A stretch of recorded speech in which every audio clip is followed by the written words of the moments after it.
tricks I told you to do was to move cosine to the other side. And then you're going to divide sine by cosine. Why would I do that? How does that help my life?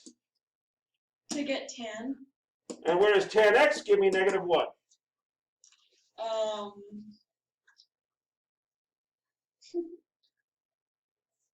At 135. At 135 degrees. Yeah.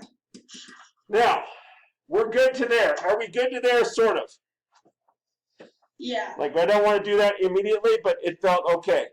Now I'm going to read the instructions. Read the instructions.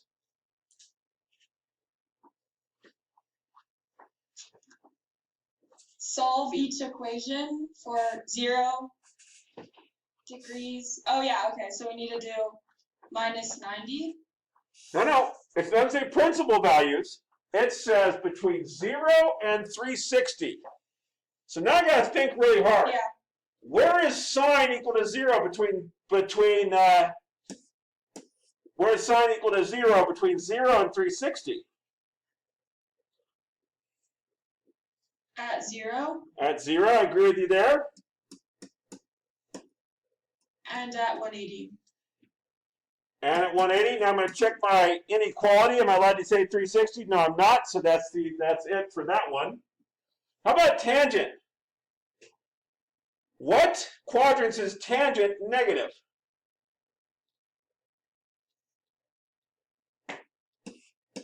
Third quadrant? Nope, that's where it's positive.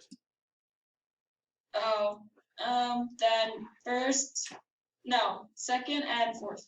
So second is 45 degrees, because you said 135 degrees. I agree with you there. So it'd also be the same reference angle here. What would that angle be?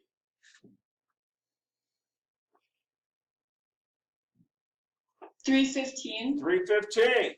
So my final answer is x can be equal to 0 degrees, 180 degrees, 135 degrees, 180 degrees, and 315 degrees.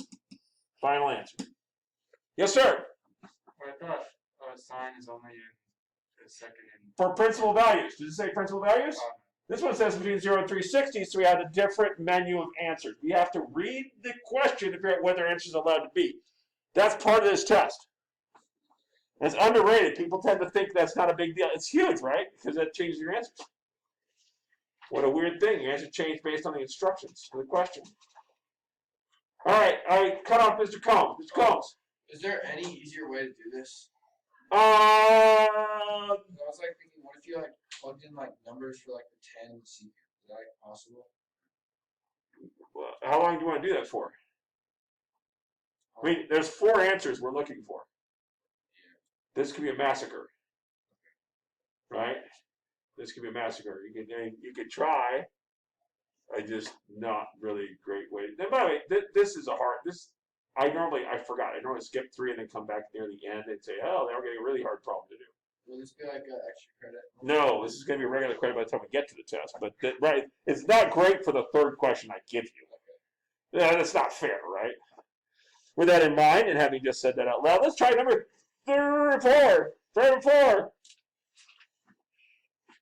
It should be a little bit more user-friendly. Thank you, Ms. Manship, for volunteering. Cosine squared x minus sine squared x. All right. We do that because we know as long as we got a double angle there, we're dead in the water. Now, if there's not an x here, then you might want to play with it a little because you only got one thing in there, and you can kind of sometimes make that work.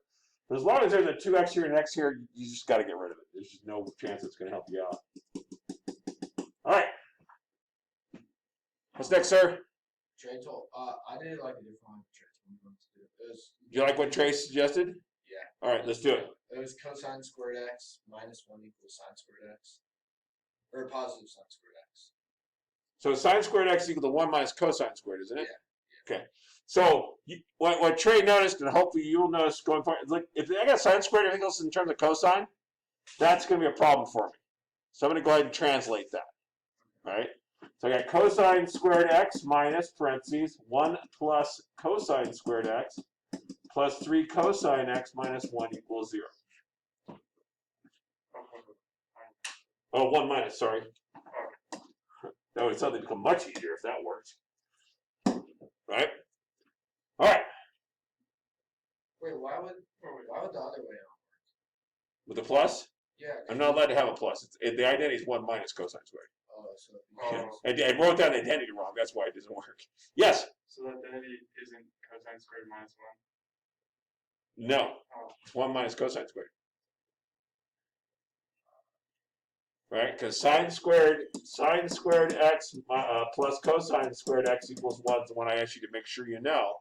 So sine squared x would be equal to 1 minus cosine squared x. That's how I know which identity to have. All right? Let's not panic. We might be in good shape here. oh, man. We might be okay. It's got way harder now. No, Danny. Just take it easy. Just be chill. Did I use that phrase right? Probably not. Sorry, Green. He's offended out there. He's like, dude, don't use those phrases. Don't use dude either, by the way. All right, we got. Should we move the 1 to the other side? What? Kind of stuff. Do good out here. Shouldn't I distribute the minus first? Let's just not go. You guys sometimes just like to do things just because it's fun. Now you hold on. All right. Oh, those can't. The cosine squared x, and the cosine squared x. Can we make those 2 cosine? Yes, we're going to do some good algebra. We're going to combine like terms. Old school combine like terms. And then, right, plus 3 cosine x, and then minus 2. All right. Beautiful thing. Beautiful thing. You're there. I forget what the formula is called. The minus b plus or minus square root. True, but we should be able to factor this, shouldn't we? Oh, yeah, you're right. Yeah. So multiply the negative 2 by 2. Factors of negative 4 that give me positive 3. 1 and 4. 1 and 4, specifically negative 1 and positive 4. Agreed? Yeah. So then 2 on the outside. Hold on, you're going too fast for me. All right. These two have to give me a 2, right? So you put 2 there. Yeah. 2 times what gives me negative 1? Negative 1. 2 times what gives me negative 1? Don't do it. Don't do it. 2 times what? Gives me negative 1. Don't do it. Don't do it. Say don't. I don't want to do that. I don't want to do Okay. 2 times what gives me 4 then? 2. 2. That's much easier. 1 times what gives me negative 1? 1 and negative 1 times negative 1 gives me 1. Negative 1. Okay, good. All right. Set each equal to 0.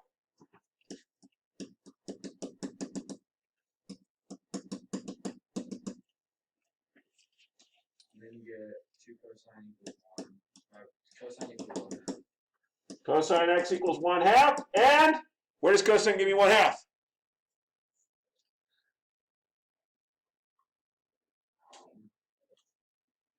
Oh, yeah, I have it here.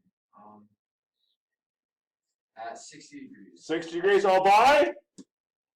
Is that all between 0 and 360? Because that's what the instructions say. It'd be 120. Nope. No. Where's cosine positive? 1. Oh, cosine is positive at 1, 2, and 3. No, it's positive in 1 and 4. Oh, 1 and 4. That's why C is for where it's positive, right? Yeah. So if that's positive in the 4th quadrant and the reference angle is 60 degrees, that means the reference angle is between these two, right? Yeah. What's the angle? 330. No, 300. Thank you. All right, let's solve the second one. I'm pausing. Go ahead and write stuff down. Okay. Cosine x equals negative 2. Where does cosine x give me negative 2? Yeah. Should I use my calculator? Sure, it'd be fun to watch you use your calculator. Never mind. Air. Error? Why is it error? Your calculator doesn't know everything? What the heck? Your calculator. Come on, try it again. 0.901. What? 0.999. Try it again. Where's our cosine of negative 2? I want to see this. I don't. It says air. It says error? What is error? Domain. Why does it say error? I have no idea. Because cosine does not equal negative 2. It never. It stays. It only goes between 1 and negative. That's nonsense. Nonsense, man. Okay. There's our answer. That makes sense. Okay, watch out for that. There's going to be nonsense on your test, guaranteed. Yeah. There's nonsense and nonsense. It's not between 1 and -1 you can't solve for it. It's not one of the ones you know, means you got to have a calculator to solve for it. If I didn't give you a calculator, you either raise your hand and go, Mr. Eddie, are you sure? Or you simply say, let me check this on my math again one more time. Okay? Yeah. Okay.